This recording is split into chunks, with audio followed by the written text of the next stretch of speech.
Hello, I'm Jacqueline Wilder, and I will be reading Thank You, Mr. Falker by Patricia Polacco.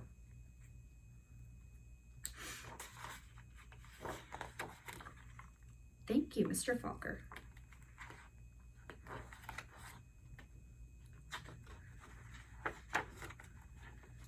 The grandpa held the jar of honey so that all the family could see, then dipped a ladle into it and drizzled honey on the cover of a small book. The little girl had just turned 5. "Stand up, little one," he cooed. "I did this for your mother, your uncles, your older brother, and now you." Then he handed the book to her. "Taste," he said.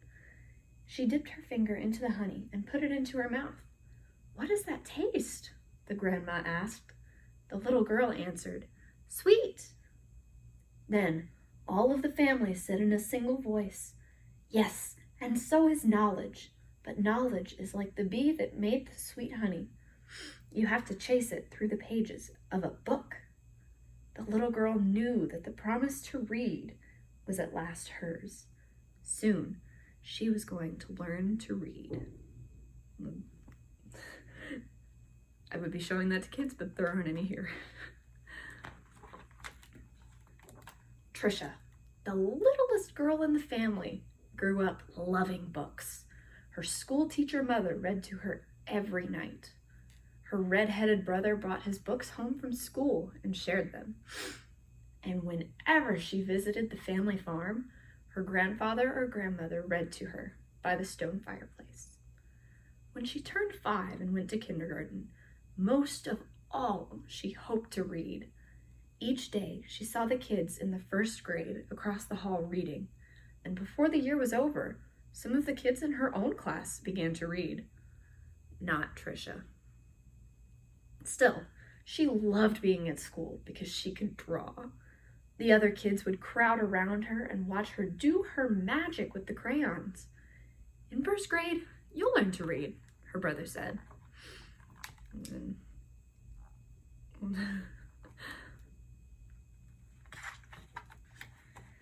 In 1st grade, Trisha sat in a circle with the other kids. They were all holding Our Neighborhood, their first reader, sounding out letters and words.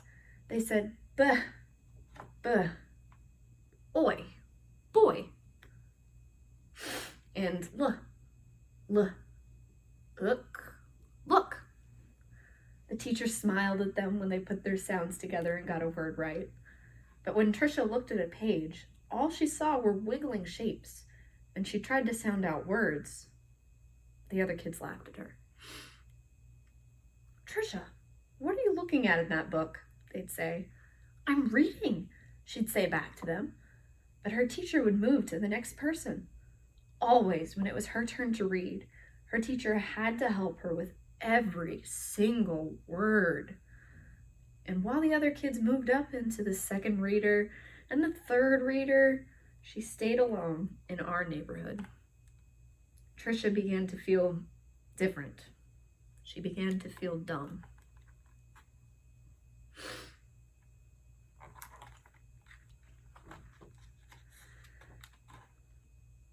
The harder words got for the little girl, the more and more time she spent on drawing.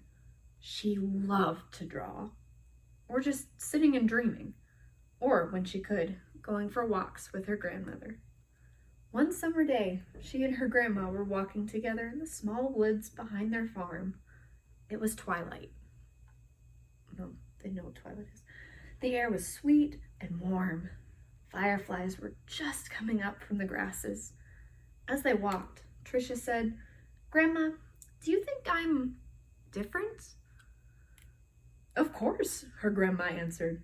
"To be different is the miracle of life. You see all of those little fireflies? Every one is different." "Do you think I'm smart?" Trisha didn't feel smart. Her grandma hugged her. "You are the smartest, quickest, dearest little thing ever." Right then, the little girl felt safe in her grandma's arms. Reading didn't matter so much.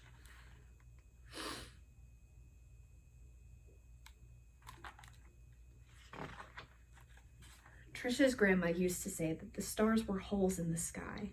They were the light of heaven coming from the other side. And she used to say that someday she would be on the other side, where the light comes from. One evening, they lay on the grass together and counted the lights from heaven. You know, her grandma said, all of us were lights from heaven. No, all of us will go there someday.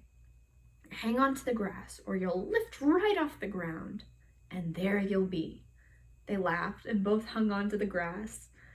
But it was not long after that night that her grandma must have let go of the grass, because she went to where the lights were, on the other side.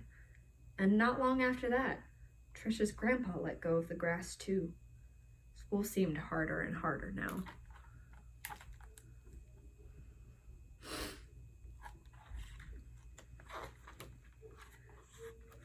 Reading was just plain torture. When Sue Ellen read her page, or Tommy Bob read his page, they read so easily that Trisha would watch the top of their heads to see if something was happening to their heads that wasn't happening to hers. And numbers were the hardest thing of all to read. She never added anything right. Line the numbers up before you add them, the teacher would say. But when Trisha tried, the numbers looked like a stack of blocks, wobbly and hard and ready to fall.